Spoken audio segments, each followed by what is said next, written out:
se ha enviado un cuadro que registra los documentos recibidos y remitidos por esta comisión del 29 al 5 de julio del 2020, así como los tratados internacionales ejecutivos ingresados durante el mismo periodo.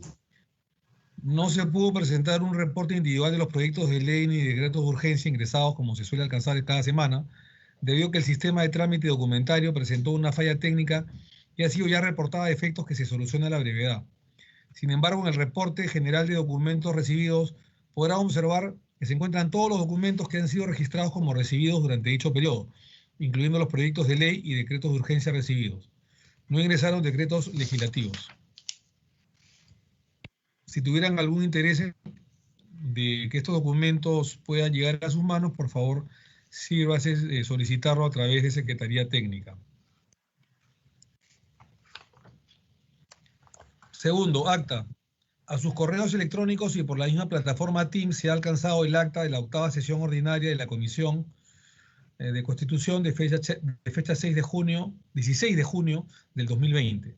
Si no hubiera alguna observación, por favor, solicito a someter al voto su aprobación, repito, del acta de la 8ª sesión ordinaria de la Comisión de Constitución, fechada el 16 de junio del presente año 2020.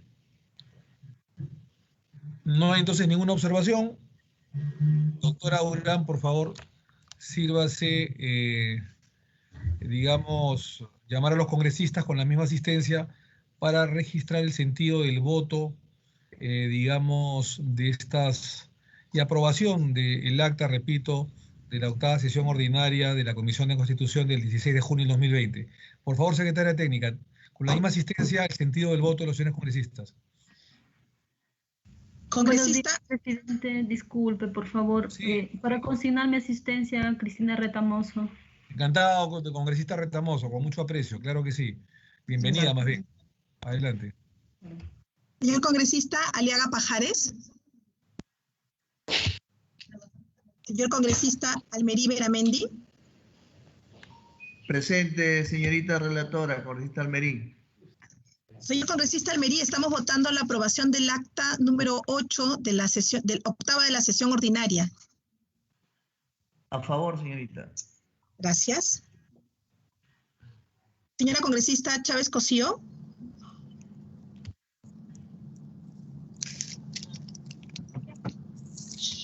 Congresista Chávez.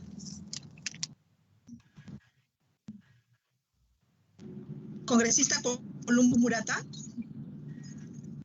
A favor. Gracias. Congresista Costa Santolaya. A favor. Gracias. Congresista Espinosa Rosales. A favor. Gracias. Congresista González Cruz. Congresista González Cruz. Congresista Gupio Ríos. A favor. Gracias. Congresista. A favor. González Cruz, a favor, señorita. Gracias, señor congresista González Cruz. Registré su votación a favor. Congresista Lazo Villón. Congresista Lizárraga Houghton. A favor. Gracias. Congresista Yauli Romero. Sí. A favor, señorita. Gracias. Congresista Mamani Barriga.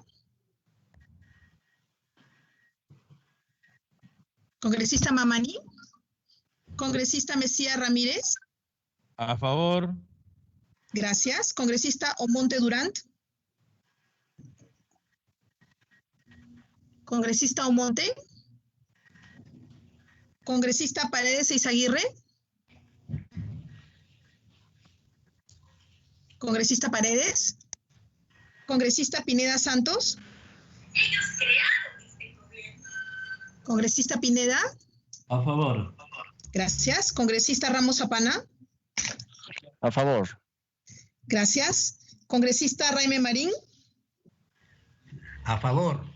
Gracias. Congresista Retamoso Lezama. A favor. Gracias. Congresista Roel Alba. A favor. Gracias. Congresista Salinas López. Congresista Salinas. Congresista Valdés Farías. Congresista Valdés. Congresista Vázquez Chuquilín. Congresista Vázquez. Congresista Quispe Suárez.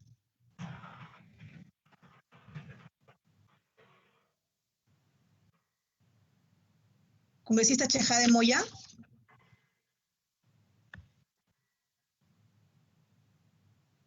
A favor, a favor, a favor. Gracias, señor congresista. Han votado 15 señores congresistas, todos a favor. Se ha aprobado el acta de la 8ª sesión ordinaria por unanimidad.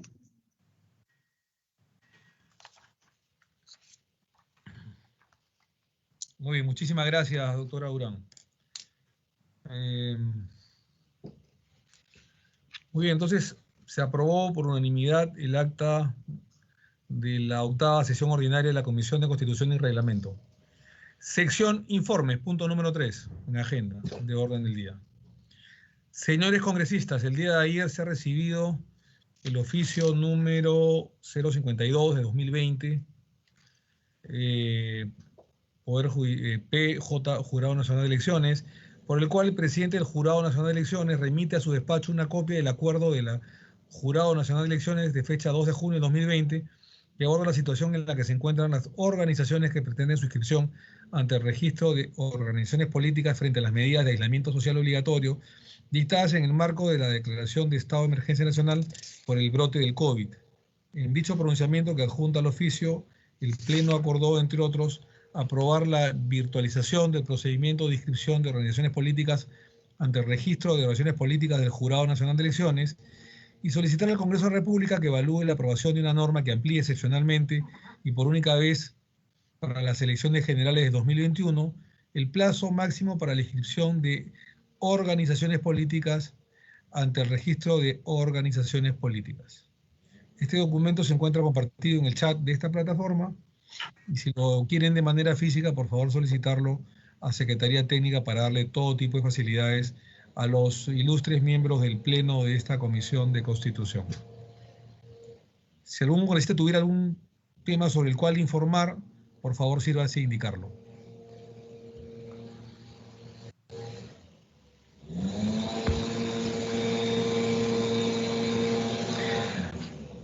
Pedidos, sección pedidos. Señores congresistas, como ustedes saben, el Registro Nacional de Identificación de Estado Civil, RENIEC, es un organismo autónomo creado constitucionalmente mediante la Ley 26497 del 12 de julio de 1995, en concordancia con los artículos 177 y 183 de la Constitución Política del Perú. Este organismo técnico es el encargado de la identificación de los peruanos, de otorgarle el documento nacional de identidad, de registrar hechos civiles vitales como los nacimientos, matrimonios, defunciones y divorcios. También como parte del sistema electoral es el responsable de proporcionar el padrón electoral al Jurado Nacional de Elecciones para que este lo apruebe y a su vez le remita a la Oficina Nacional de Procesos Electorales, OMPE, como padrón electoral oficial el día de las elecciones.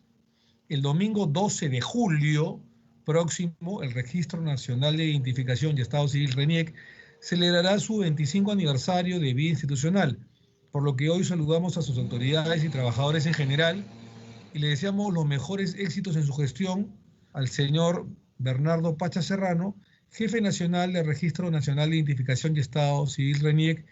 En algún momento fue invitado y estuvo con nosotros exponiendo su posición o la posición institucional de la RENIEC. Si algún congresista tuviese algún pedido que formular, por favor, sírvase a indicarlo.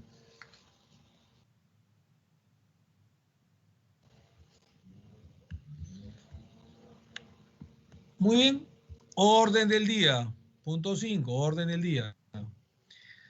Para nosotros es un grato honor, digamos, estar conectado nuevamente con nuestros invitados, con un apreciado amigo y colaborador histórico de esta Comisión de Constitución, que es Percy Medina, al cual le damos las gracias por, digamos, haber hecho posible este evento con los amigos de IDEA, Democracia y Asistencia Electoral Internacional, para presentar desde los países de Europa, especialmente desde Suecia, digamos, estas exposiciones que van a tener que celebrarse el día de hoy sobre financiamiento público y privado a las organizaciones políticas.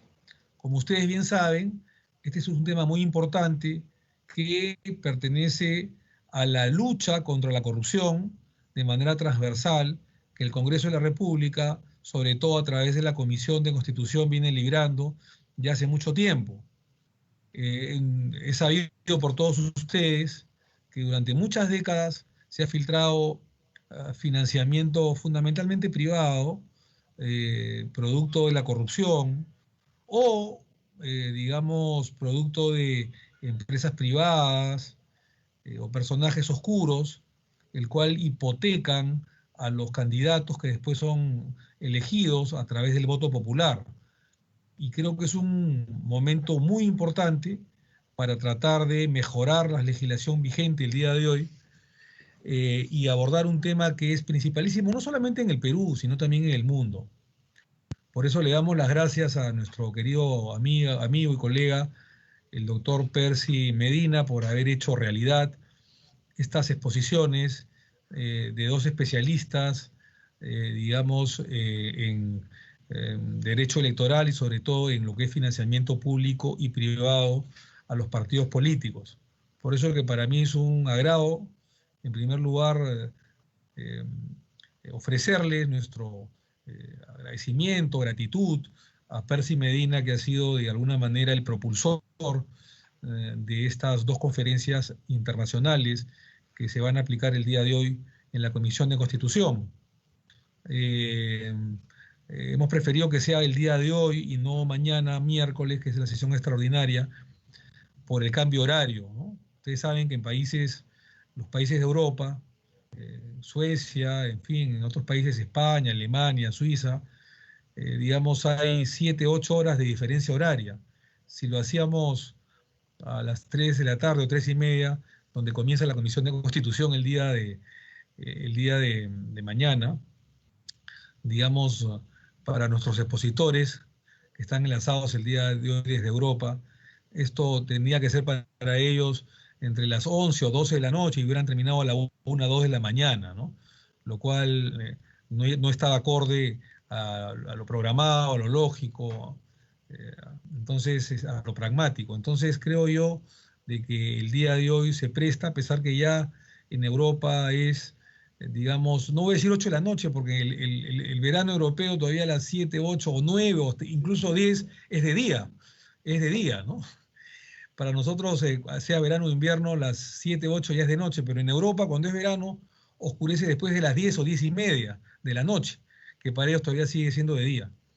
Así que para nosotros es un grato honor presentar el día de hoy a estos ilustrísimos invitados que nos van a exponer sobre derecho electoral, pero fundamentalmente sobre el financiamiento público y privado a las organizaciones políticas y tratar de evitar que dineros corruptos o dineros calientes, como se decía en Colombia, lleguen a la política nacional a través de candidatos hipotecados. Y en ese orden de ideas, que damos la bienvenida al doctor Kevin Casas Zamora, quien además es secretario general del Instituto para la Democracia y Asistencia Electoral IDEA Internacional. Es doctor en Ciencias Políticas por la Universidad de Oxford, máster en Gobierno y Política de América Latina para la Universidad de Essex, licenciado en Derecho por la Universidad de Costa Rica. Cuenta con más de 25 años de experiencia en gobernabilidad democrática como investigador, analista, educador, consultor y funcionario público. Luego de la exposición, inmediatamente hará uso de la palabra para la ponencia de nuestra segunda invitada, la doctora Delia Ferreira. Y luego de su intervención, como acostumbramos dentro de las reglas de juego de la Comisión de Constitución, se podrá absolver una serie de batería de preguntas por parte de los señores parlamentarios tanto al doctor Kevin Casas Zamora como a la doctora Delia Ferreira. Así que ambos permanecerán a larga distancia, no solamente vía digital, sino desde Europa, atentos al rol de preguntas, comentarios, observaciones o preguntas de los señores parlamentarios. Así que para mí es un grato honor nuevamente presentar al doctor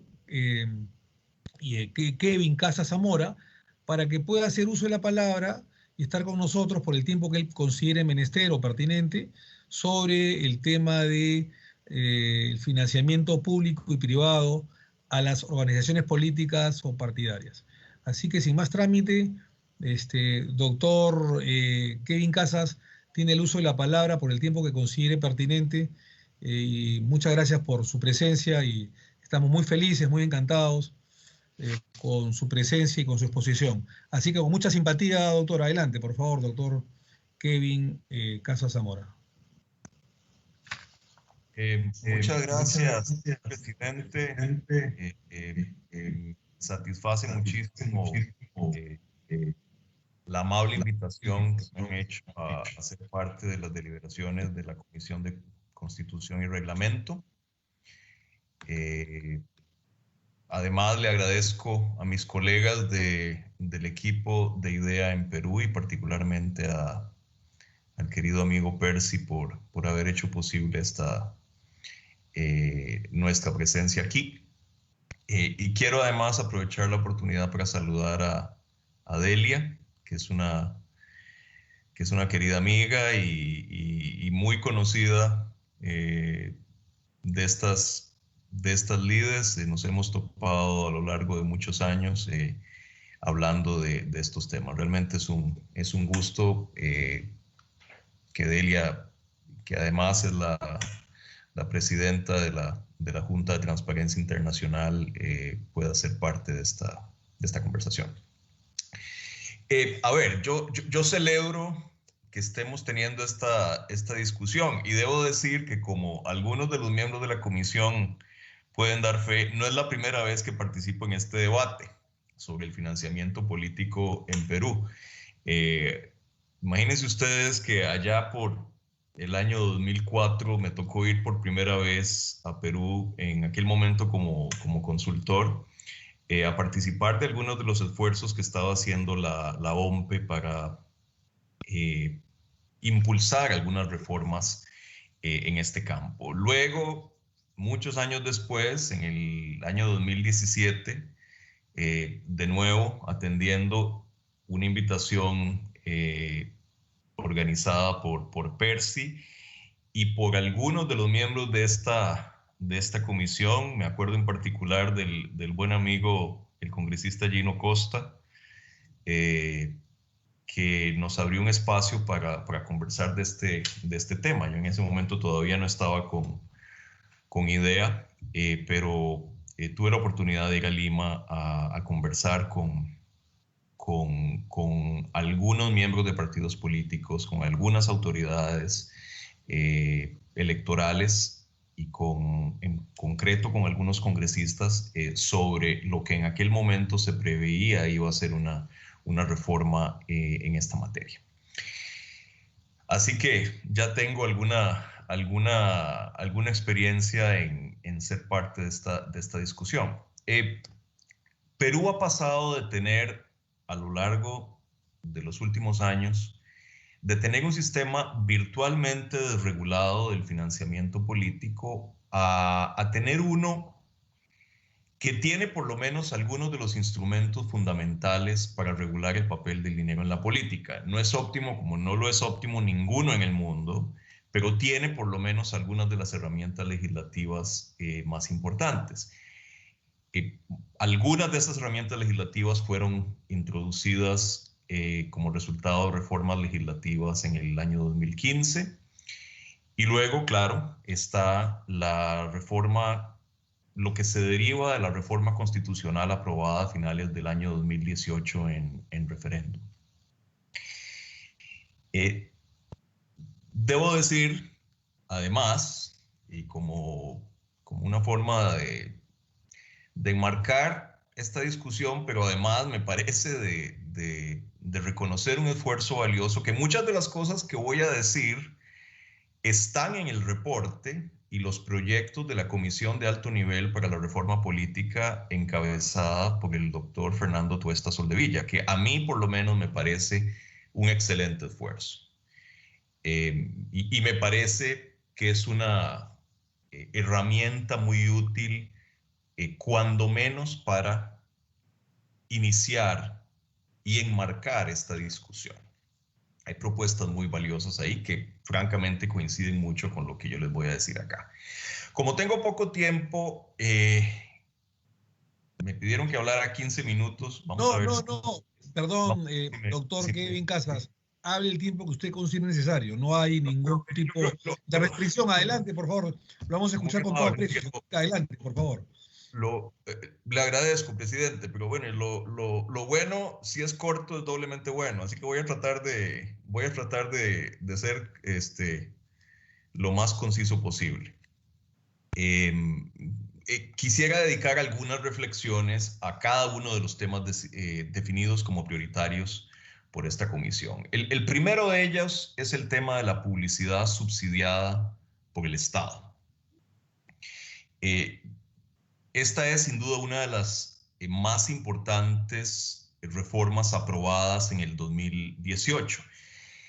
Y permítanme decir que es un logro político muy difícil.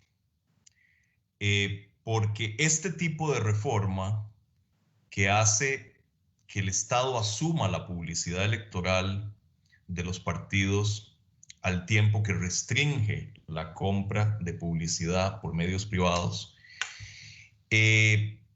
generalmente en nuestros países se enfrenta una brutal presión en contra de parte de los propietarios de los medios de comunicación. Hay muchos países en los que esta reforma se ha intentado repetidamente y ha fracasado. Así que es un logro político nada desdeñable que ustedes hayan dado ese paso. La adopción de los sistemas de franjas publicitarias electorales, como típicamente se les llama, a estas alturas es una tendencia en América Latina. Esto es un sistema que en diferentes versiones, con diferentes detalles, algunos sistemas más restrictivos que otros en términos de la posibilidad de que los partidos compren publicidad. Pero los sistemas de franja subsidiada por el Estado han existido desde hace mucho tiempo en Brasil, en Chile y en México. En México desde el año 2006. Y luego han sido adoptados por otros países, por Ecuador, Guatemala y ahora Perú. Y eso yo tengo la impresión de que se va a seguir extendiendo. Se va a seguir extendiendo porque es una forma relativamente sencilla de controlar el gasto electoral. Ahora, esto no es, como diríamos en Costa Rica, la pomada canaria.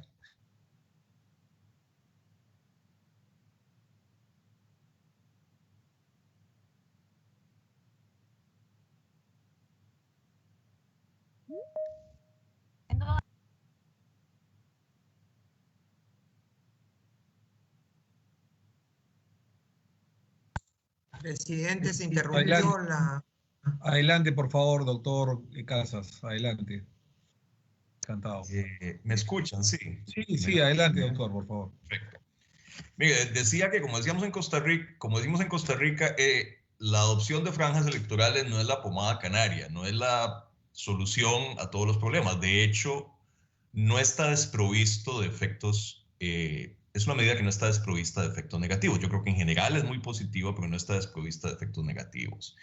En primer lugar, es una medida que en la medida en que en el tanto restringe la compra de espacios de publicidad, tiende a proteger a quienes están en el poder, que normalmente siguen teniendo acceso a los medios de comunicación. Y aquí hay un punto que es importante. Yo creo que en muchas de estas discusiones, mucha gente se queja justificadamente con respecto al hecho de que en las campañas se gasta muchísimo dinero. El tema es que en algunas ocasiones la única forma de la única forma de hacer posible la alternancia en el gobierno pasa por gastar mucho dinero. Entonces, la implicación práctica de esto es que está bien que nos preocupemos por la cantidad de dinero que se gasta en las campañas, pero es mucho más importante que nos preocupemos por la distribución de los recursos, la distribución entre diferentes contendores en un proceso electoral. Y les pongo un ejemplo. Miren, yo no sé, si ustedes hubieran estado en el México del año 2000 con un partido gobernante que llevaba 71 años en el poder, yo me imagino que para sacar del poder al PRI había que gastar un montón de plata. Entonces, aquí se nos plantea el tema de que las franjas publicitarias tienen un efecto de protección de quienes están en el poder, porque quienes están en el poder siguen teniendo muy posiblemente acceso a los medios de comunicación, que en cambio se restringe para las opciones que están fuera del poder. Lo segundo es que genera una complejidad importante en cómo distribuir los espacios publicitarios que se ponen a disposición de los partidos y candidatos. No es un problema insalvable de manera alguna, pero es una pregunta que no tiene fácil solución. Lo tercero es que los sistemas de franja, si no se tiene cuidado, pueden degenerar en una atomización del acceso a los medios de comunicación. O sea, si no tenemos cuidado en esas reglas de distribución de los espacios, puede acabar un montón de contendores electorales con un poquito de acceso a los medios de comunicación y con una posibilidad, en consecuencia, muy limitada de hacer llegar su mensaje electoral. No solo eso, si no se es cuidadoso a la hora de regular la distribución de los espacios publicitarios, se puede caer en fenómenos de búsqueda de rentas. Y aquí el ejemplo que me viene a la mente es el caso de Brasil, cuando introdujo por primera vez la franja electoral, que generó un fenómeno por la regulación existente en el cual muchos candidatos chiquitos tenían acceso a minutos en la televisión que se convirtieron en un activo valiosísimo que después terminaron vendiendo a los partidos que tenían opción real de llegar al poder, que los compraron ávidamente. Entonces generó un fenómeno de búsqueda de rentas. Entonces hay que tener cuidado a la hora de regular esto. Y finalmente hay un peligro que sí me parece particularmente importante, que es el peligro de la sobreregulación de la publicidad electoral, que es un fenómeno que estamos observando desde hace algunos años en México, donde de alguna manera el debate viene de vuelta. Se reconoce que la reforma del 2006 que introdujo la franja electoral en México ha tenido un efecto generalmente beneficioso en términos de la equidad electoral. El problema es que su argumento de asegurar la equidad electoral y de asegurarse que los partidos políticos no busquen acceso a los medios de comunicación por vías alternativas, el Tribunal Electoral, la autoridad electoral en México, ha terminado regulando hasta las opiniones que se emiten en los editoriales en los medios de comunicación. Su argumento de que esas opiniones editoriales se convierten en publicidad solapada y que en consecuencia van en contra del ethos de la reforma del 2006, que es el de asegurar que los partidos no puedan acceder por su cuenta a los medios de comunicación para emitir publicidad electoral. Entonces, hay un peligro de sobreregulación de los mensajes electorales y de sobreregulación del debate político, porque en última instancia lo que ha pasado en México es que muchos medios de comunicación prefieren abstenerse de publicar noticias políticas, abstenerse expresar ninguna opinión política para no meterse en problemas con la autoridad electoral, lo cual me parece que le hace un daño al debate público en la época electoral.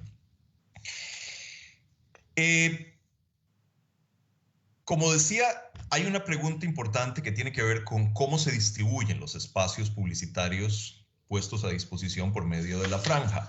Y ahí yo creo que a esto se aplica la misma regla que se aplica a los subsidios electorales en general. Yo, en términos generales, me parece que una regla de distribución que combine un principio de igualdad absoluta entre los contendores más una regla de proporcionalidad de acuerdo con el resultado electoral anterior o con el número de escaños que tengan en el Congreso, es adecuada. O sea, se distribuye una parte de los espacios publicitarios, y ojo, esto se hace en algunos países, se distribuye, entre ellos México, se distribuye una parte de los espacios publicitarios por igual entre todos los contendores que tienen acceso a esos espacios publicitarios y otra parte de acuerdo con algún principio de proporcionalidad ligado a los resultados electorales o a la representación en el Congreso.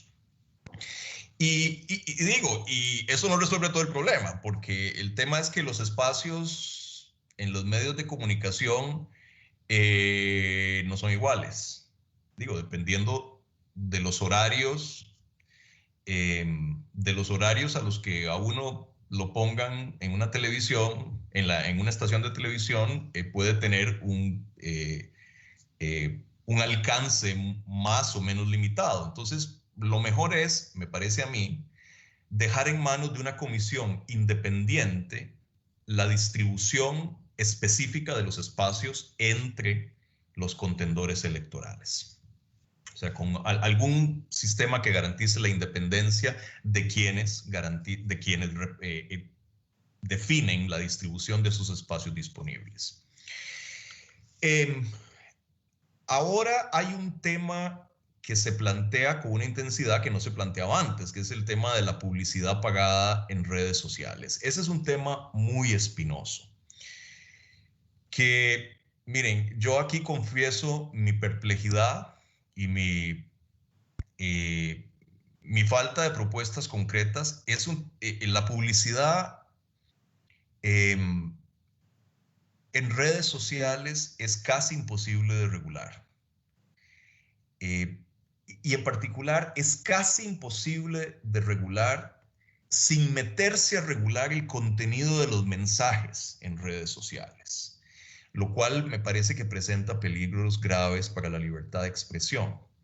Es muy complicado en redes sociales definir la raya que separa la emisión pagada de espacios en redes sociales de lo que puede ser una campaña organizada para favorecer a un partido político, por la cual frecuentemente también se paga. Entonces, es un terreno absolutamente pantanoso para el cual yo no tengo ninguna solución obvia. Yo sugeriría, en atención del efecto problemático que puede tener sobre la libertad de expresión, de evadir por ahora este tema. ¿Es necesario el financiamiento público directo para otras actividades de campaña fuera de o más allá de la emisión de publicidad? Yo creo que sí. Los sistemas de subsidio público, y aquí voy a cortar una historia muy larga en algo muy corto. Los sistemas de subsidio público tienen un efecto importante en la dinámica electoral y en la dinámica política, menos por razones ligadas a la prevención de corrupción que por razones ligadas a asegurar la equidad en la contienda electoral. O sea, como instrumentos de prevención de la corrupción, los sistemas de financiamiento público son instrumentos muy torpes, que normalmente tienen un efecto muy limitado para prevenir la corrupción, pero si se les legisla bien y se les diseña bien, pueden tener un efecto importante en la equidad electoral, dándole acceso a un grupo importante de contendores a un mínimo de recursos electorales para hacer llegar su mensaje.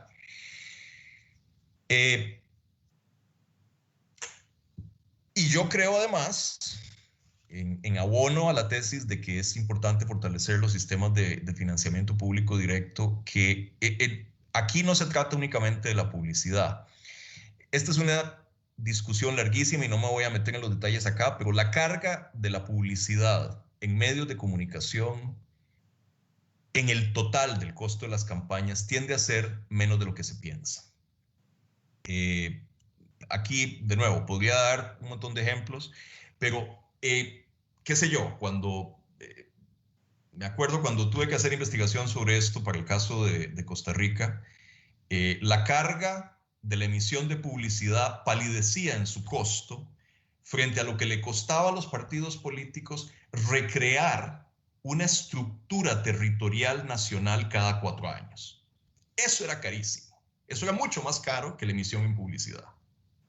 Entonces, hay otros gastos que son muy onerosos para los partidos y que pueden justificar la utilización de financiamiento público para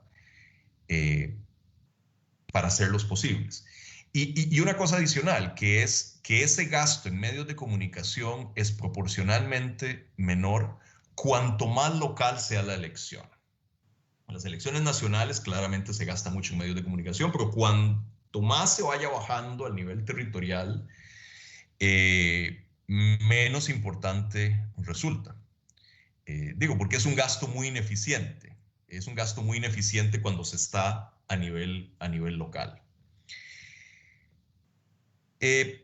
Y yo terminaría esto del financiamiento y de las franjas electorales, del financiamiento público y las franjas electorales, diciendo que para que el financiamiento público tenga un impacto en la equidad electoral o, me parece menos probable, en la prevención de la corrupción, requiere tener una masa crítica. O sea, si lo que le vamos a dar a los partidos, si vamos a introducir el sistema de financiamiento público, como ya lo hizo Perú desde hace años, y le vamos a dar a los partidos una cantidad, o a los candidatos, una cantidad diminuta de recursos, no va a tener ningún efecto. Para eso mejor no repartimos ninguna plata. O sea, requiere tener una cierta magnitud para generar efectos. Y aquí, y esta es la primera vez que me van a oír decir esto, aquí, en el caso de Perú, topamos con un problema muy complejo, que es el voto preferencial. El voto preferencial genera un impulso hacia la atomización de los recursos de subsidio que entrega el Estado. Entonces, en el caso de Perú, casi inevitablemente, los recursos del Estado se van a atomizar y va a acabar un grupo muy grande de candidatos recibiendo muy poquita plata, que es lo que uno no quiere en un sistema de financiamiento público, porque entonces no hace ninguna diferencia. El segundo tema del financiamiento privado. Bueno, el financiamiento privado es una parte legítima del financiamiento político, pero evidentemente hay que regularlo. Y hay diferentes maneras de regularlo. Aquí, para hacer corta una historia larga, uno puede regular el financiamiento privado por la vía de poner topes a ciertas fuentes de financiamiento privado, por la vía de hacerlo transparente sin poner topes, o ambas cosas, combinando topes con obligaciones de hacerlo transparente. El tema es que en cualquiera de esos dos casos, sobre todo en el caso en que se introducen topes a ciertas fuentes de financiamiento electoral, como las donaciones de empresas, por ejemplo, o las donaciones privadas en general, para que una norma de ese tipo funcione, necesita un mínimo de capacidad de la autoridad reguladora. Y eso no en todos los casos existe. Y aquí, de nuevo, volvemos al tema del voto preferencial. Si ustedes introducen topes a las donaciones privadas en un sistema en el que hay una enorme cantidad de candidatos individualmente compitiendo por los escaños, el control de esa norma por parte de la autoridad reguladora se vuelve virtualmente imposible. Entonces, aquí otra vez vemos el efecto distorsionador que tiene el voto preferencial sobre la posibilidad de regular efectivamente el financiamiento privado. En relación al financiamiento privado, yo diría que hay una regla capital, que es que mientras más difícil se haga a los partidos y candidatos recaudar fondos por vías legales, más probable será que lo hagan por vías ilegales. Y aquí hay una larga tradición de experiencias, pienso en el caso de Francia en algún momento, en el caso de la India en algún otro momento, que trataron de prohibir las donaciones privadas y terminaron dándose cuenta que lo que pasaba era que las donaciones seguían llegando por debajo de la mesa y terminaron echando para atrás. Entonces hay que regular con medida.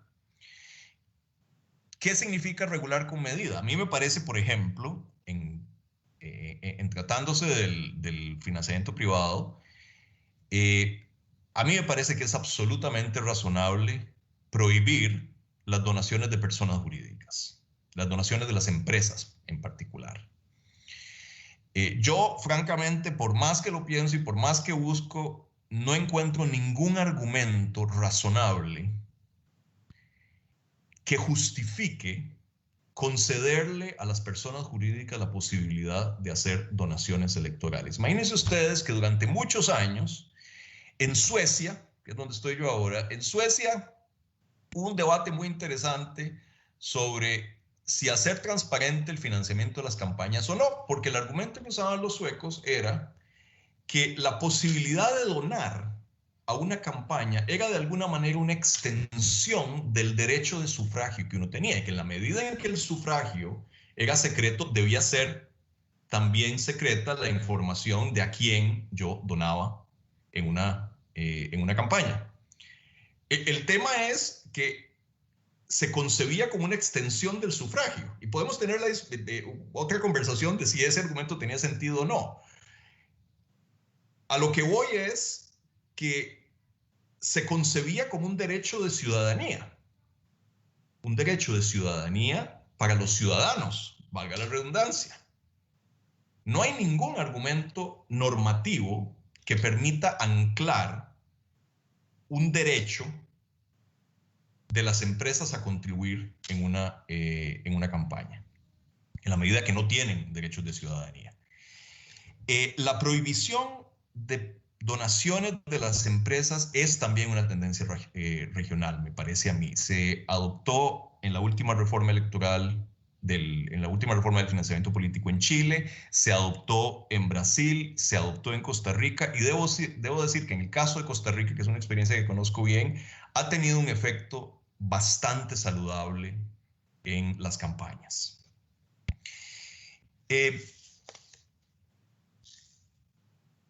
La discusión de cómo fijar los topes, si es que se opta por ir por esa vía, es sumamente arbitraria. Yo, francamente, prefiero tener, antes que una discusión sobre cómo fijar los topes y dónde fijarlos, tener una discusión sobre cuál es el nivel a partir del cual las donaciones deben ser públicas, que es justamente la discusión, que se tuvo en la última reforma electoral en Chile. Lo que recomendó la comisión presidencial nombrada por la entonces presidenta Bachelet, que a raíz de una serie de escándalos nombró una comisión que hizo una propuesta, y ellos, después de muchísimo discutir, llegaron a una solución que me parece por lo menos digna de atención. Un sistema en el cual todas las donaciones quedan registradas en las arcas contables de los partidos, pero los partidos solo tienen la obligación de hacer públicas aquellas donaciones más allá de cierto nivel.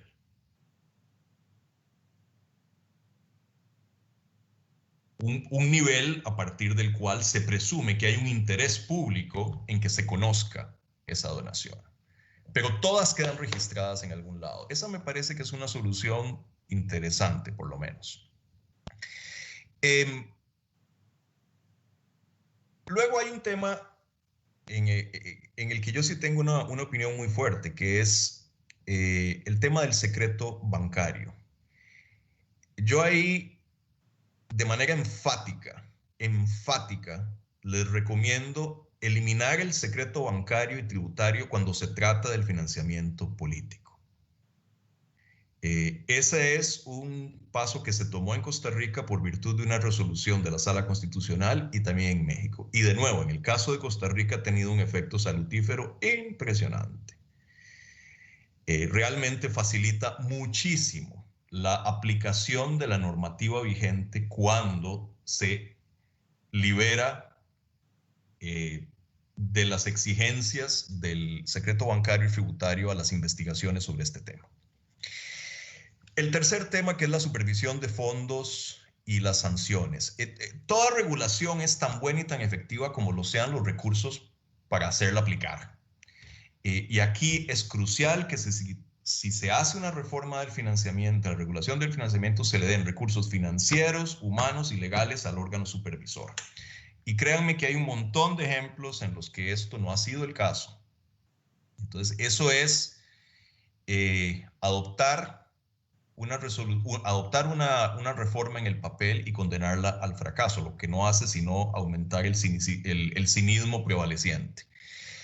Hay cosas concretas que se pueden y posiblemente se deben hacer. La idea de crear una unidad especializada para darle seguimiento al financiamiento político dentro de la autoridad electoral es una solución que ya varios países en la región han adoptado. Costa Rica lo hizo, México lo hizo, Honduras lo hizo. Una unidad a la que se dote de potestades de investigación, a la que se le dote de la potestad de pedir el levantamiento del secreto bancario y tributario en el caso de que haya una investigación sobre el financiamiento político, a la que se le dote de la potestad de hacer auditorías in situ en los partidos y de enviar casos al Ministerio Público si hiciera falta. Ahora, la manera en que se investiga aquí, en que se investiga el financiamiento de campañas, importa mucho, y el lente que adoptemos para mirar el tema de la aplicación de la regulación. La práctica indica, y la lógica francamente indica, que lo mejor que una autoridad electoral encargada de revisar el cumplimiento de las normas de regulación del financiamiento político puede hacer es adoptar el principio de aleatoriedad, como la administración tributaria. Hace muchísimos años tuve una conversación con el presidente de la Autoridad Electoral de Australia, ¿verdad? Que es un país enorme, ¿verdad? Federal, toda la cosa. El tipo se encargaba de darle seguimiento al tema del financiamiento político con un equipo de entre 8 y 10 personas. ¿Por qué? Porque lo que hacían era controlar aleatoriamente los registros que sobre este tema tenían los partidos. Porque lo mismo que la administración tributaria, el tema no es detectar cada transgresión. El tema es aumentar el riesgo de que si uno incurre en una transgresión, la autoridad lo pueda detectar. Las aplicaciones electrónicas digitales son un instrumento que claramente ayuda a la rendición de cuentas a los actores políticos. Aquí un ejemplo que viene a la mente muy pertinente es el caso de Cuentas Claras en Colombia, que es una aplicación digital que diseñó con ayuda internacional, diseñó el capítulo local de Transparencia Internacional, generó un fenómeno de presión para que gradualmente los actores políticos fueran adoptando esta herramienta para rendir cuentas.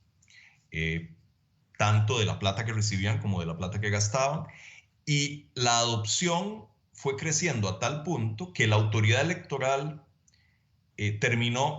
la Transparencia Colombia se lo terminó donando, le terminó donando la aplicación a la autoridad electoral, y la autoridad electoral la hizo de uso obligatorio, y en este momento es obligatorio. Eso ayuda muchísimo a que los partidos y candidatos rindan cuentas de lo que reciben y de lo que gastan, que la autoridad electoral pueda controlar esa información y que la prensa pueda ejercer su papel de vigilancia.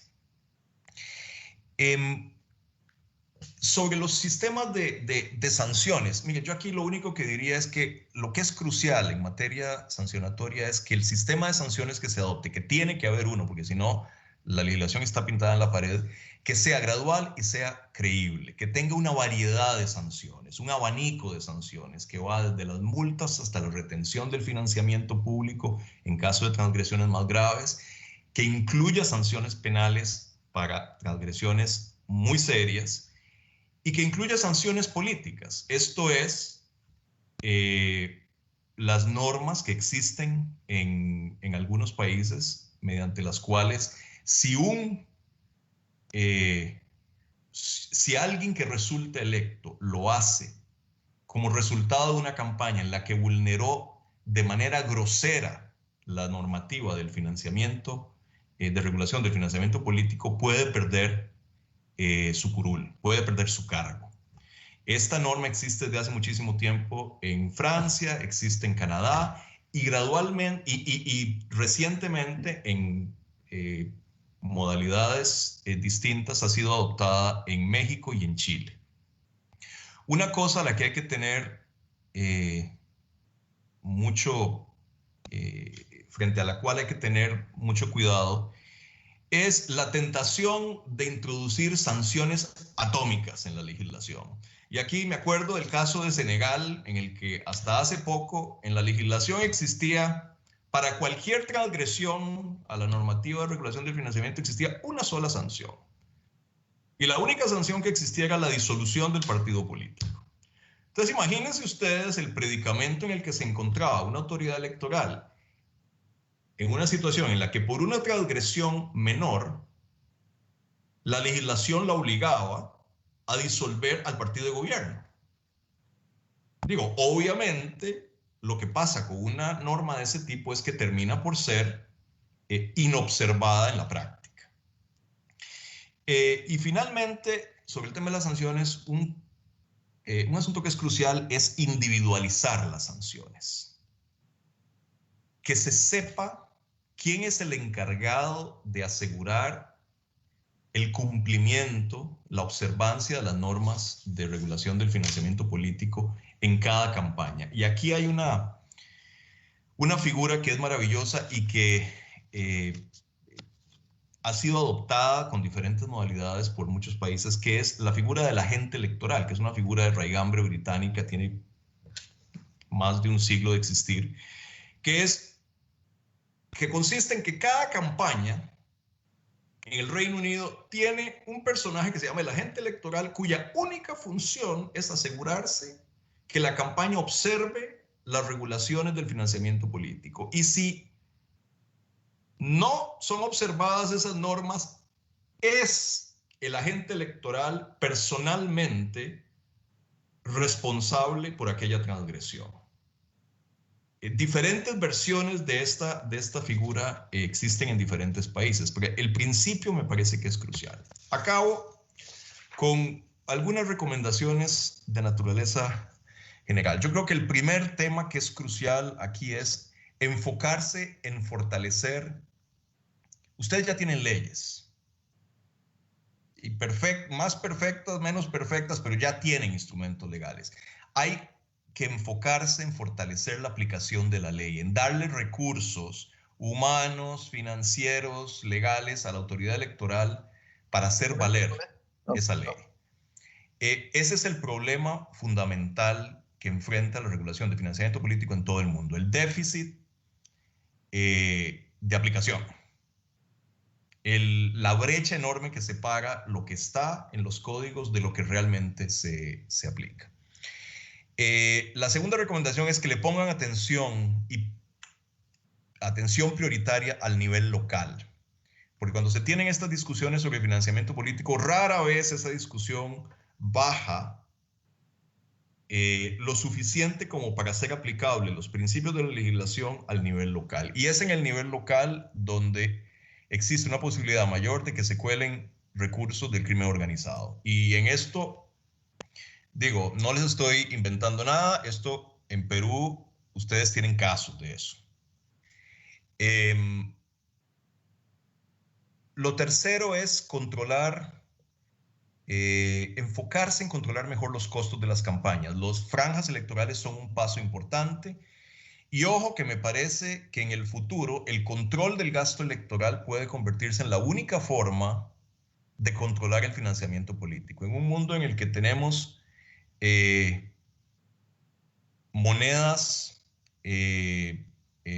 cibernéticas, en el que tenemos una enorme cantidad de transacciones financieras imposibles de rastrear para todo efecto práctico, cualquier sistema que apueste la eficacia de la regulación a la posibilidad de controlar los ingresos de los partidos, llévalas de perder. El cambio tecnológico va a ser cada vez más difícil que una regulación de este tipo tenga éxito. Lo que es más posible controlar son los gastos de los partidos. Y finalmente, creo que es muy importante a la hora de regular asumir una visión holística de la regulación. O sea, no enfocarse únicamente en las normas de regulación del financiamiento estrictamente, sino proteger aspectos colaterales, pero que tienen una incidencia directa en esta discusión. Proteger la libertad de prensa, que sigue siendo el control de la prensa sobre el financiamiento político, es el más importante de todos. Créanme, yo estuve del lado de la barrera que están ustedes. Yo fui un político activo. Yo viví en pánico de la prensa.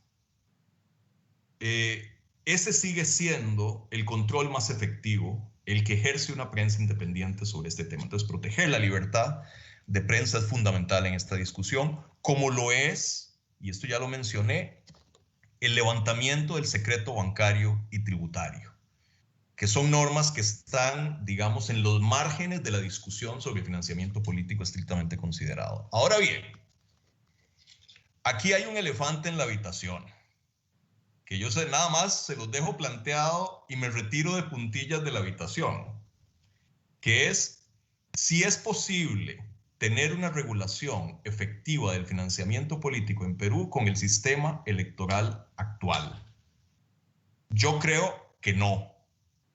Si ustedes no modifican el voto preferencial, es virtualmente imposible que Perú llegue a tener un sistema efectivo de regulación del financiamiento político.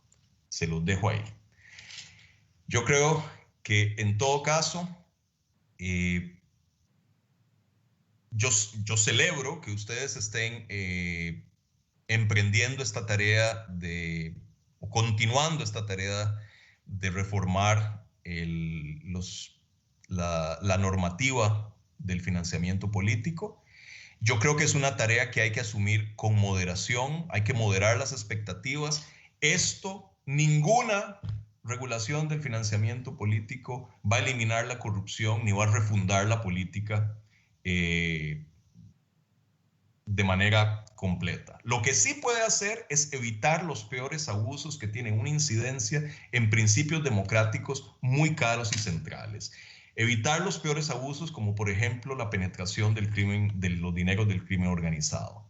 Hay que enfocarse en eso. No vamos a refundar la política, pero sí se pueden evitar los peores abusos.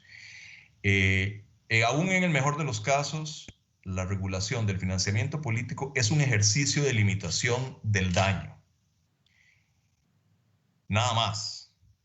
Eso no hace este ejercicio menos esencial, pero le da un sentido de realismo a lo que hay que hacer. Muchas gracias, presidente.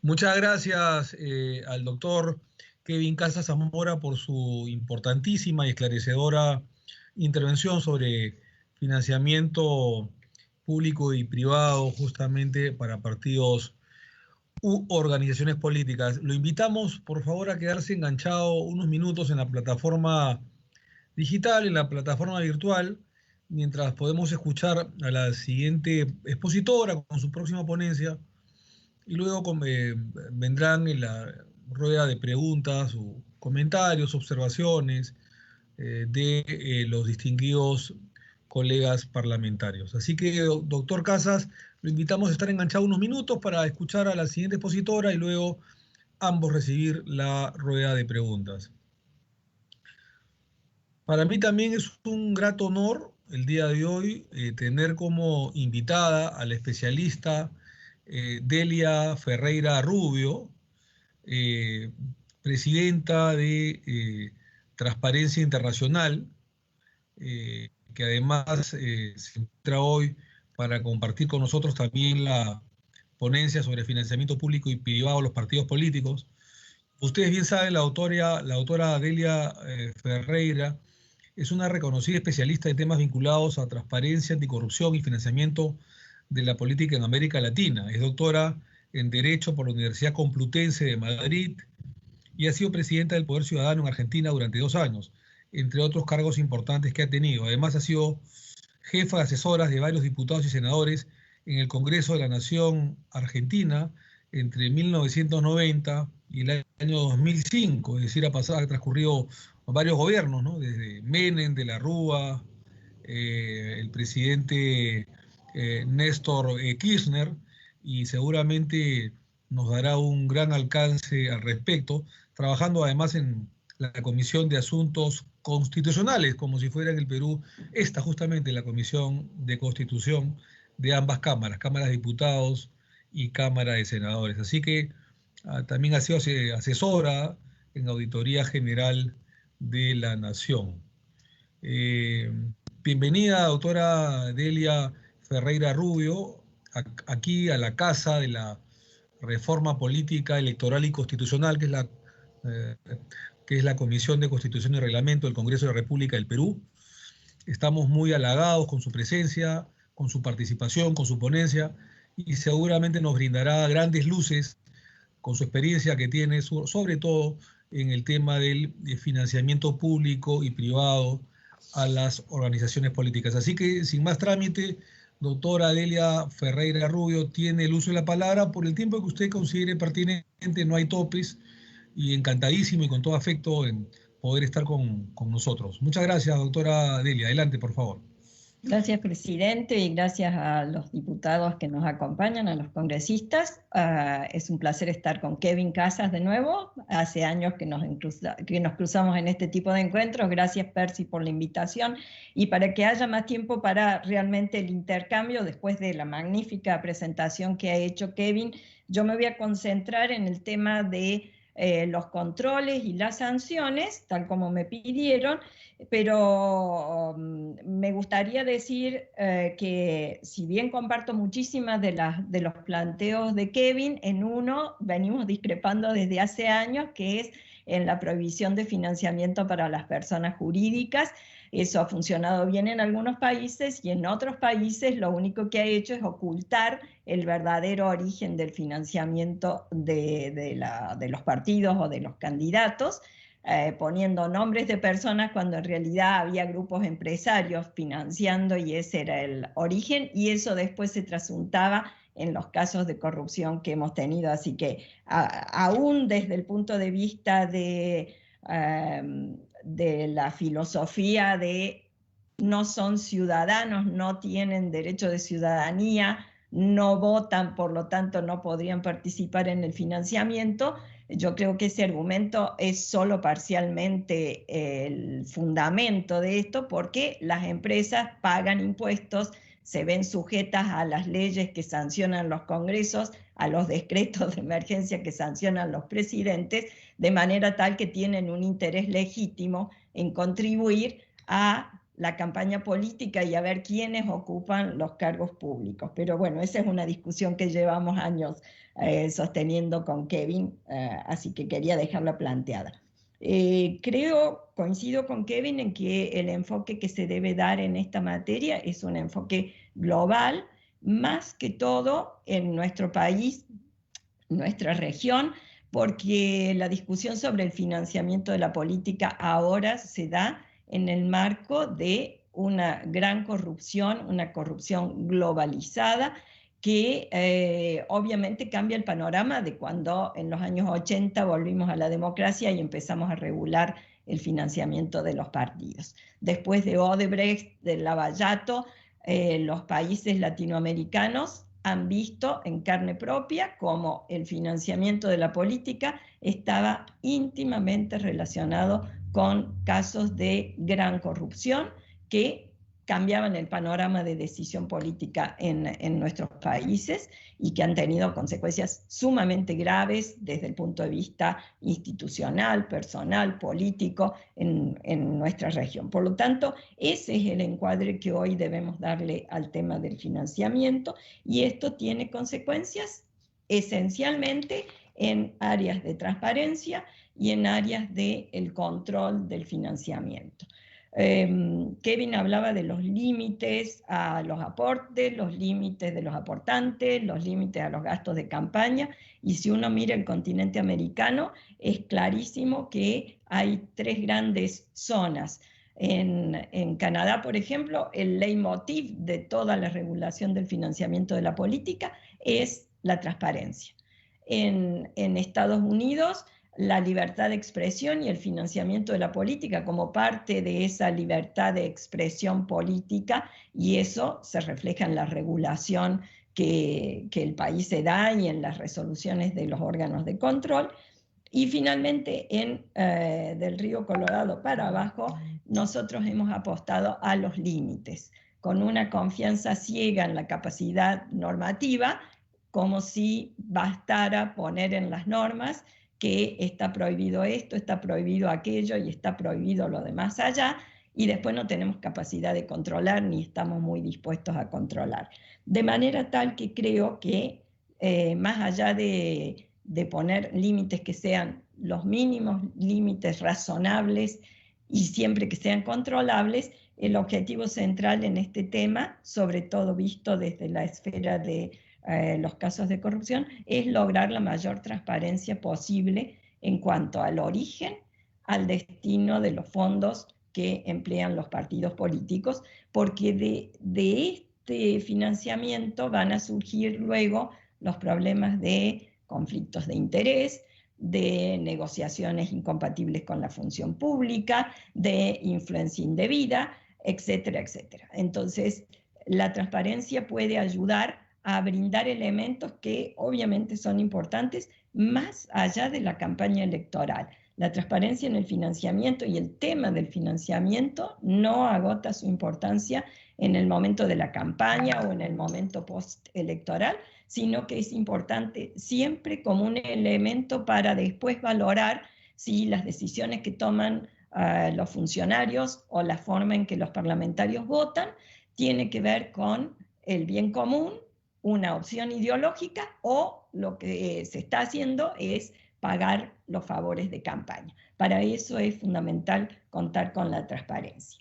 En ese sentido, y coincido otra vez con Kevin, la tecnología nos ofrece hoy una gran cantidad de herramientas, no solo en el tema de las aplicaciones como Cuentas Claras, que fue una creación del capítulo de transparencia en Colombia, sino también los observatorios como Dinero y Política, que fue la plataforma que creamos en Argentina, sino, yendo más allá, la posibilidad de que los reportes online, sin perjuicio de que después se agreguen las constancias en papel si hiciera falta, o los documentos en PDF, en los facsímiles, para seguridad jurídica, lo que se puede contar hoy, además de esas aplicaciones, es la posibilidad de usar la tecnología a través de el machine learning o los elementos de inteligencia artificial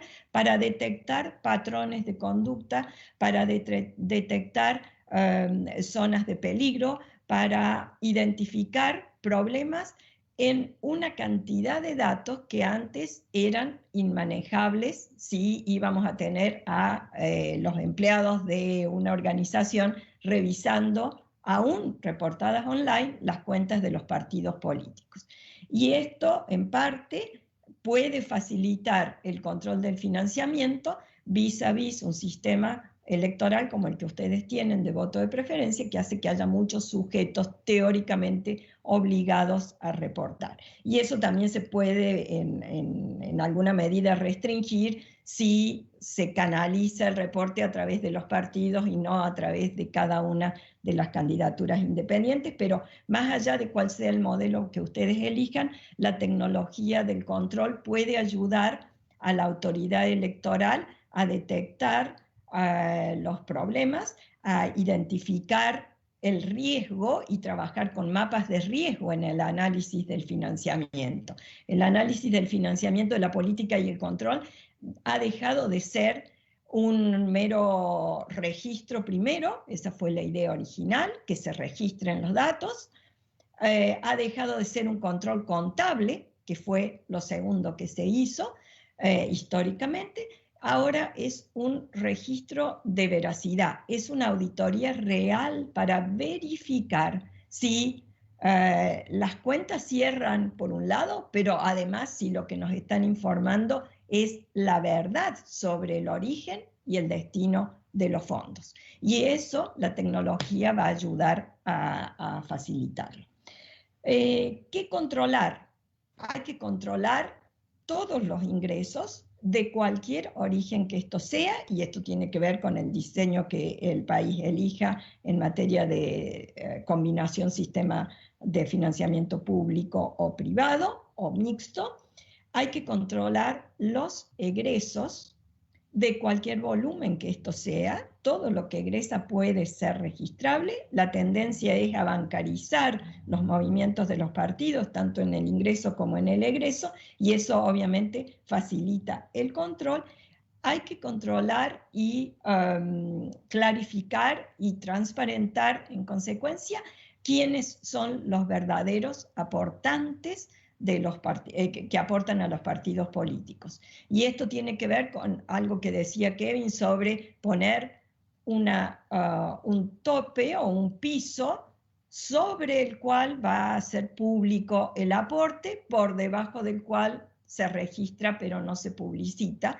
Los países que han seguido este tipo de mecanismo han enfrentado luego la trampa normal y fácilmente realizable, que es poner a muchas personas dividiendo un aporte global en tantas personas como sea necesario para estar por debajo de ese límite y complicar aún más el control del financiamiento con muy pequeñas donaciones que no son en realidad pequeños donantes, que es lo que en teoría se busca con el sistema, sino un gran donante dividiendo su donación utilizando la lista de la guía telefónica o el padrón electoral o el padrón del partido. Así que con eso hay que tener mucho cuidado. ¿Cuándo controlar y cuándo transparentar?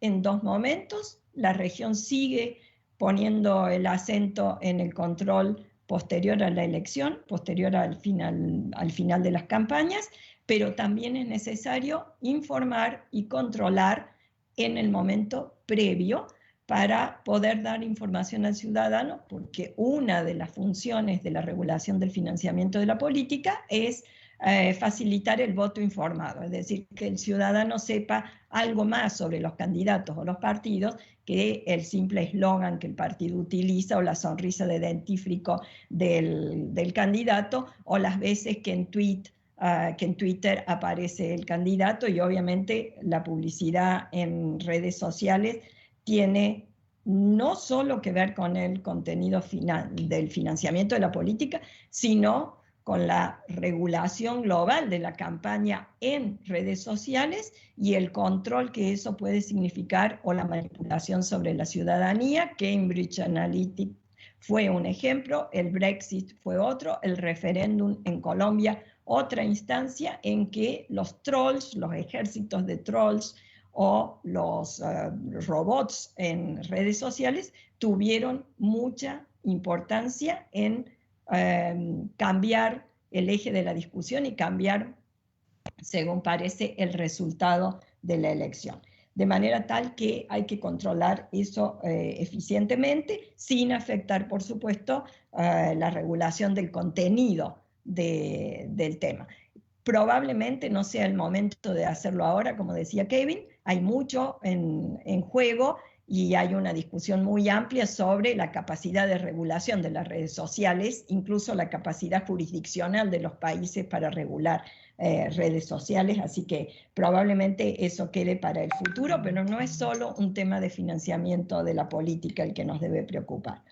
En cuanto a cómo controlar, ya decía antes, tiene que haber un control que tiene que ver con lo contable, obviamente las cuentas tienen que cerrar, los documentos respaldatorios tienen que estar, pero aquí el órgano de control debe hacer una tarea de verificación. Y para eso, una de las funciones que debe tener y recursos aptos para llevar adelante esa tarea es la posibilidad de realizar monitoreos, estudios y generación de datos de contraste para que el organismo electoral, el encargado del control del financiamiento, tenga algún parámetro para comparar cuánto es el gasto real que se desembolsa para realizar determinada actividad, cuáles son los límites entre un máximo y un mínimo que en el mercado existen, y esa investigación tiene que poderla realizar el organismo electoral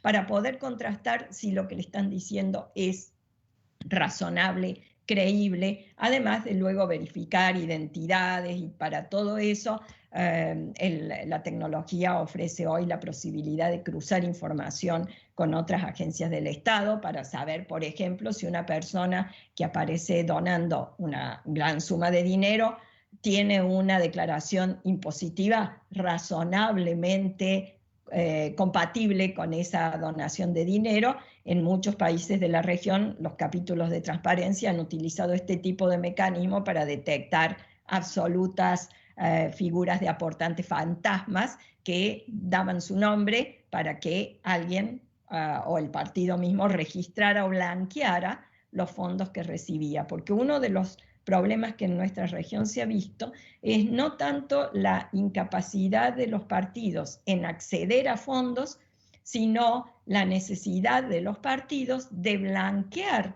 los fondos que reciben por vía indirecta, pero que cuando los controles se hacen más estrictos y las leyes se hacen más detallistas, requieren reportes para explicar el porqué del gasto.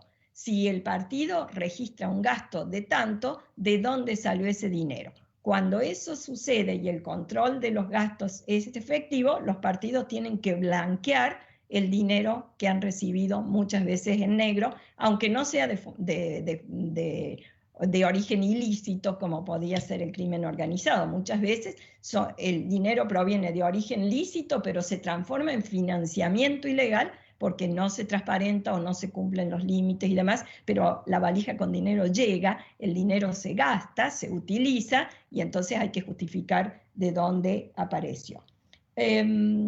Condiciones que debe tener el organismo que controla: independencia del poder político de turno. Sin eso, todo lo demás es papel mojado. Sin garantizar la independencia de ese organismo, es imposible que genere, no solo que realice apropiadamente su tarea, sino que genere la confianza pública en la información que produce o las decisiones que toma.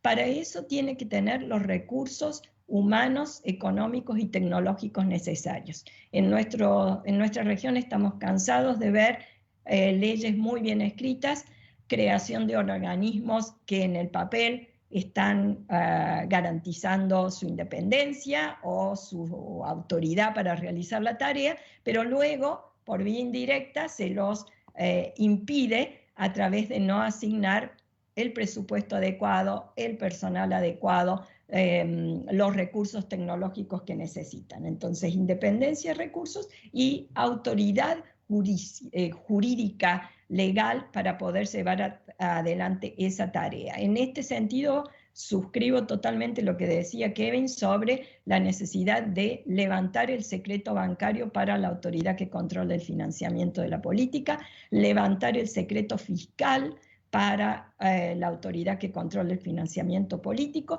y también facilitarle, sobre todo después de lo que nos pasó en la región con Lavallato y Odebrecht, facilitarle al organismo que controla el financiamiento acceso a la información que lleva o la investigación que realizan los organismos encargados de lavado de dinero.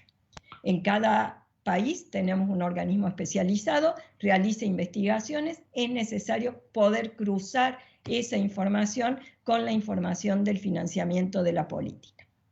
Esta autoridad requiere además una serie de mecanismos procesales, coordinación interjurisdiccional con otros organismos del Estado. Y esa coordinación no puede depender solamente de la buena voluntad de las autoridades a cargo en cada momento, que firmen una carta de intención o un convenio o que se lleven bien y faciliten el cruce de información, sino que tiene que estar regulado y establecido para que el cruce de información sea efectivo. Coordinación a nivel internacional. Eso, el análisis del financiamiento de la política hoy, sobre todo visto desde el punto de vista de cómo facilita la corrupción globalizada, requiere la posibilidad de trabajar en conjunto con otros poderes judiciales, otros ministerios públicos o fiscales en otros países para cruzar información en tiempo útil para una investigación. No podemos seguir el curso del dinero, que era la regla que teníamos para controlar el financiamiento. Sigamos el curso del dinero y descubriremos de dónde salió o a dónde terminó, con mecanismos legales del siglo XIX, cuando el dinero circula hoy en el mundo a la velocidad de un clic en una computadora, de manera tal que es indispensable que las herramientas de los órganos de control se adecúen a esa realidad. Por supuesto, también hay que utilizar algunos mecanismos procesales que han probado ser útiles. La protección de los testigos protegidos es fundamental, la protección de los arrepentidos o imputados que colaboran, digamos, con la justicia, la posibilidad de facilitar por parte de los ministerios públicos ciertas ventajas a cambio de, o sea, los acuerdos de colaboración. Todas esas medidas procesales pueden colaborar a investigar adecuadamente el financiamiento de la política. Y en cuanto a las sanciones, y con esto termino, coincido otra vez con Kevin. Las sanciones no pueden ser solo sanciones económicas. Obviamente que la idea de la sanción atómica, como decía Kevin, no es la idea. Eso no ha funcionado en ningún país del mundo, aunque como esta es un área donde la regulación sigue al escándalo y así se van sucediendo las regulaciones, es decir, escándalo, regulación, y la primera reacción de los órganos legislativos siempre es poner sanciones sumamente fuertes. Y eso, aún en el caso de Mani Pulite en Italia, ha hecho que los jueces que deben aplicar esas sanciones sean reacios a aplicarlas porque son extremas frente a casos que a lo mejor no ameritan una sanción tan grave. Entonces, en las sanciones obviamente pueden ser de tipo económico, administrativo, penal para los casos más graves y político. Y deben ser graduadas de manera tal que el que la tenga que aplicar pueda moverse aún dentro de una misma sanción política desde un mínimo a un máximo, como cualquier norma sancionatoria. En cuanto a las sanciones políticas, que ya existen en muchas partes de nuestra región, aunque no siempre se aplican, como en el caso del presidente brasileño en la última elección, el expresidente, cuando estaba probado que el financiamiento había sido ilegal. Sin embargo, el Tribunal Supremo Electoral decidió no aplicar la sanción correspondiente, que era la pérdida del mandato. O sea que esas normas existen, aunque no siempre se apliquen. Son normas que hay que valorar con mucho cuidado cuando, como ustedes, tienen que regular la aplicación, porque podrían ser utilizadas, dependiendo del contexto político, como un arma arrojadiza para eliminar a la oposición de turno, y obviamente eso politiza aún más la justicia y judicializa aún más la política, cosa que nos pasa en la región. Así que yo lo dejaría ahí para que conversemos y otra vez les agradezco la invitación. Muchísimas gracias a la doctora Delia Ferreira por su muy interesante ponencia y perspectiva con referencia a los aportes de los dineros privados y públicos en el financiamiento de las campañas y sobre todo a los partidos políticos, ¿no? Agrupaciones políticas. Doctora, la invitamos por favor a que no se vaya, quede enganchada por unos minutos más en la plataforma virtual de la Comisión de Constitución para la rueda de comentarios o preguntas de los señores congresistas. Yo no sé si nuestro amigo, que además ha copropiciado esta reunión, Percy Medina, está también, digamos, enganchado para que pueda complementar con algunas palabras finales antes que los congresistas de la República puedan hacer uso de la palabra. Percy, buenas tardes.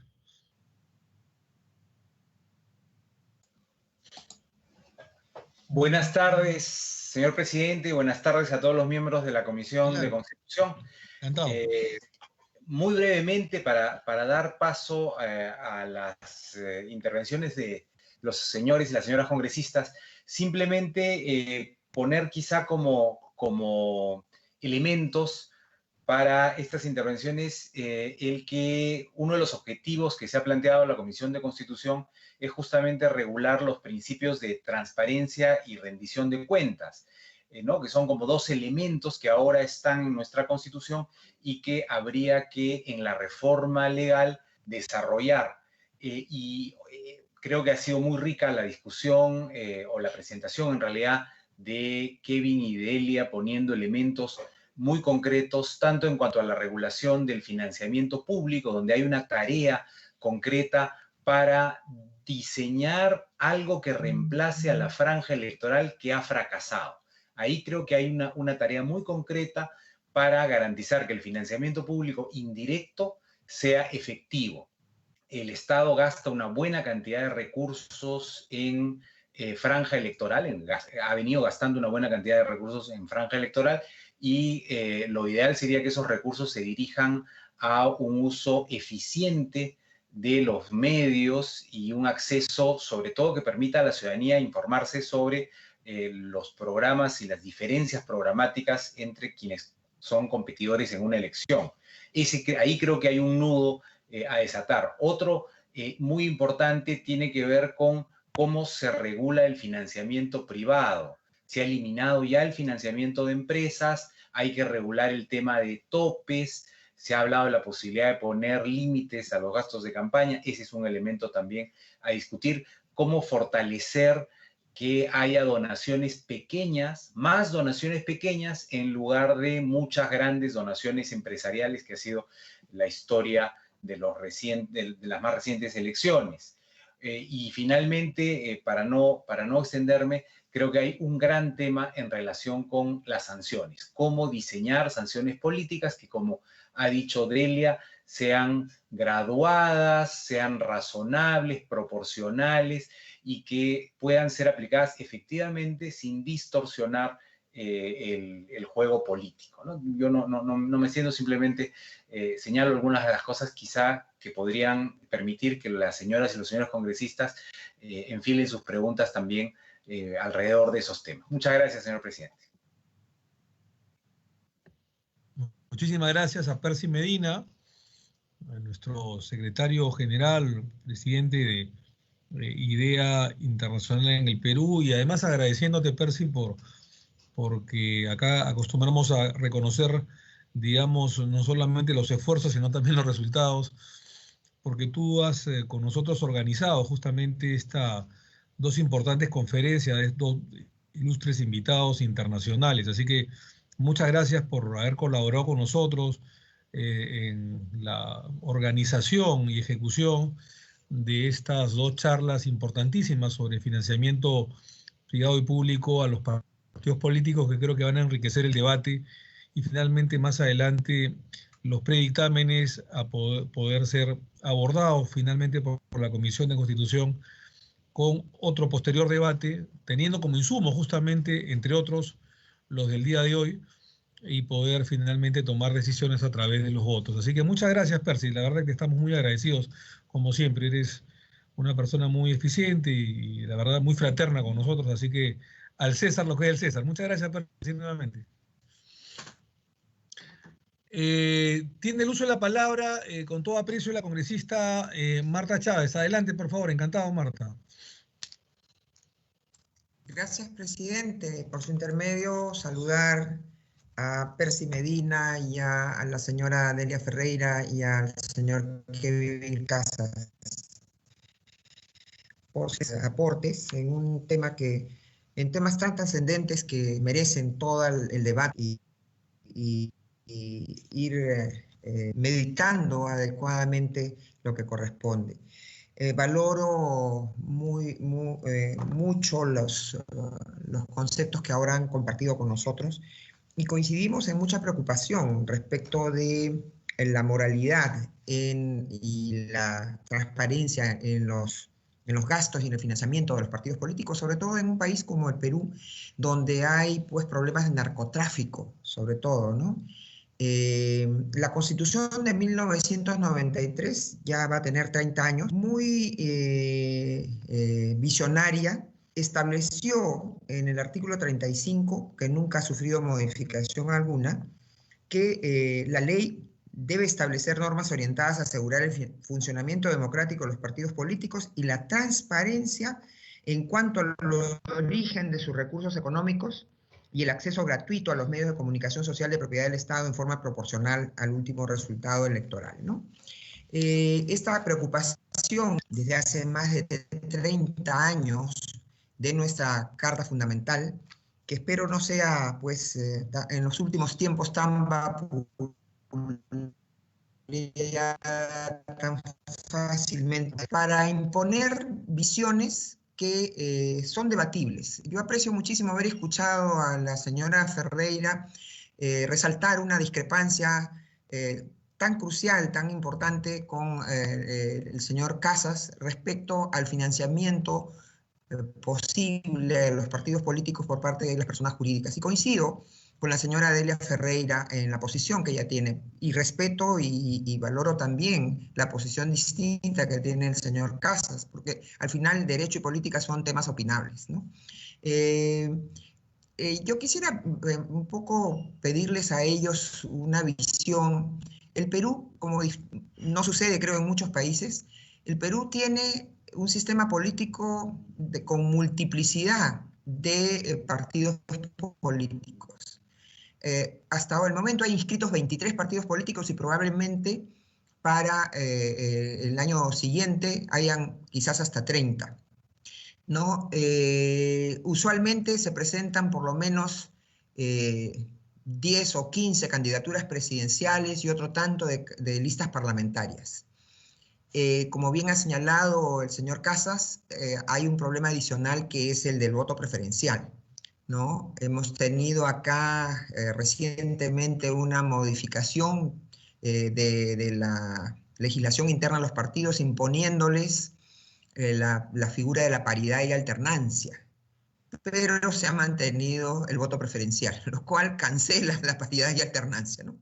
Entonces, así estamos caminando a veces así a pasos apurados. Se adelantó lo que debería ser una progresión hasta en una década, pero no, se ha querido eso. Y les planteo esta situación porque me gustaría saber, en un contexto así, cómo es que sería posible ese financiamiento o qué problemas genera en un país como el nuestro el financiamiento público. Yo sé de países en los que, y también quiero preguntarles algo en relación a países que financian las campañas electorales y luego, si el candidato no es elegido, tiene que devolver. Si el partido no es elegido, tiene que devolver. Creo que eso había en Nicaragua, no sé si estará vigente todavía, pero claro, aparte de lo que significa la pugna, por decir, si no llegué,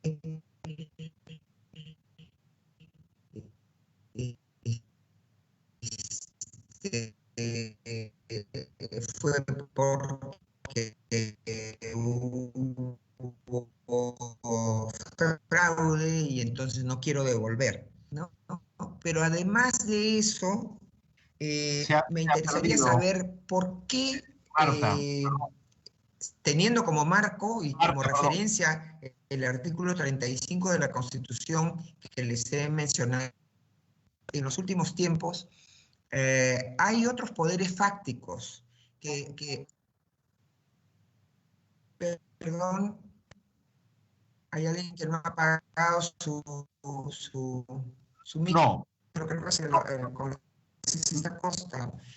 Perdón. Continúo. Entonces, teniendo como el artículo 35 de la Constitución y las normas que están en el partido, pero también es cierto que existen poderes fácticos, gracias a los medios periodísticos.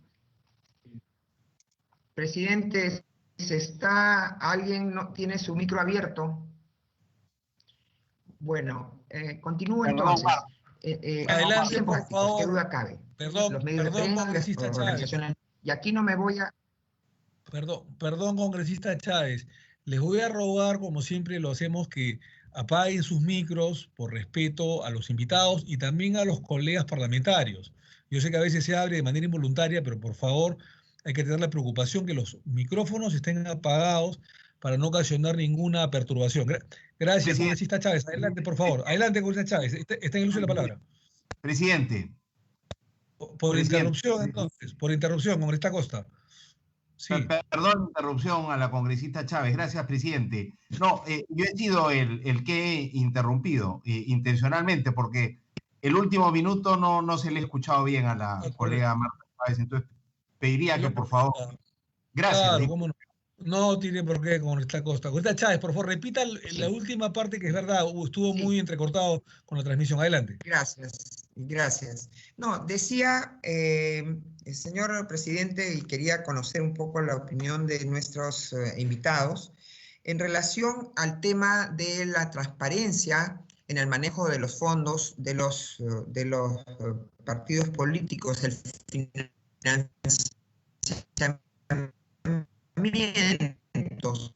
sobre todo en las campañas, el financiamiento de los políticos. Teniendo como referencia la Constitución nacionalmente, yo quería hacer una reflexión. Existen poderes fácticos que están referidos a organizaciones no gubernamentales, y respecto a las organizaciones no gubernamentales, y sin que esto pueda ser considerado una referencia para nada, idea, porque a mí me da mucha garantía una persona como Percy Medina, de garantía de su neutralidad, ¿no? Pero hay actitudes no para pedir los votos, sino y a veces influyendo en los procesos electorales mediante comunicados, mediante opinólogos que financian mediante actividades. Sin embargo, en este caso, las ONGs, hay ONGs, por ejemplo, pro-transgénicos, ¿no? Que de alguna manera participan en el debate político en una campaña electoral, porque hay partidos que son contrarios a la aceptación de los transgénicos, pero en ese momento salen ellos a apoyar indirectamente a los partidos que sí están a favor de los transgénicos, o me refiero también a la ideología de género, o me refiero también a las ONGs pro aborto, por ejemplo. que entonces participan informalmente en los procesos electorales y hasta el propio presidente, porque en el Perú hay leyes que impiden que el presidente de la República, que maneja los fondos del país, participe, está obligado a guardar neutralidad. Pero sin embargo hemos visto que salen a decir se fijan en las propuestas de los partidos y obviamente toman el tema, las banderas de esas propuestas de los partidos que ellos quieren inducir a obtener el apoyo en un proceso electoral. ¿Cómo podemos manejar eso? ¿Cómo se puede manejar eso? Si los entes electorales, ya ha hablado el doctor Casas respecto de la necesidad del financiamiento de los entes electorales. Claro, pero la chequera la tiene el Poder Ejecutivo. Y aunque tenemos acá prohibición de reelección inmediata de un presidente, como también lamentablemente se ha aprobado o se ha empujado por la comisión de expertos a no tener reelección de los parlamentarios, pese a que los parlamentarios no tienen funciones ejecutivas ni gastan dinero. Entonces, ese presidente que tiene la chequera, a veces también influye en los medios, en los entes electorales que necesitan de esos presupuestos. Entonces, ¿cómo hacer para lograr ese equilibrio y esa neutralidad real? Y que sí se exige a los partidos mucha transparencia y hay sanciones y todo, pero por otro lado hay algunos vectores que no son objeto de fiscalización alguna y que tienen una participación muy importante en las campañas políticas. ¿Cómo hacer para igualar, diríamos, la cancha, ¿no? Esas inquietudes tengo y me gustaría que sí la señora Ferreira y el señor Casas pudieran darnos algunas luces sobre esos temas. Gracias.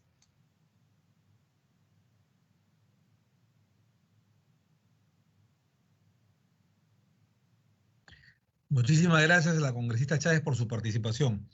Tiene el uso de la palabra con todo aprecio el congresista Isaías Pineda. Adelante, por favor, encantado. Presidente, gracias. Buenos días. A través suyo a todos los congresistas de la Comisión de Constitución y también agradecer la presencia de nuestros invitados que hoy nuevamente se suman a todas las propuestas que se viene trabajando desde la Comisión. Quería trasladar lo siguiente. Desde el año 2017, 10 partidos políticos que superaron la valla del 5% de votos en elecciones generales 2016 obtuvieron el derecho a recibir financiamiento público directo.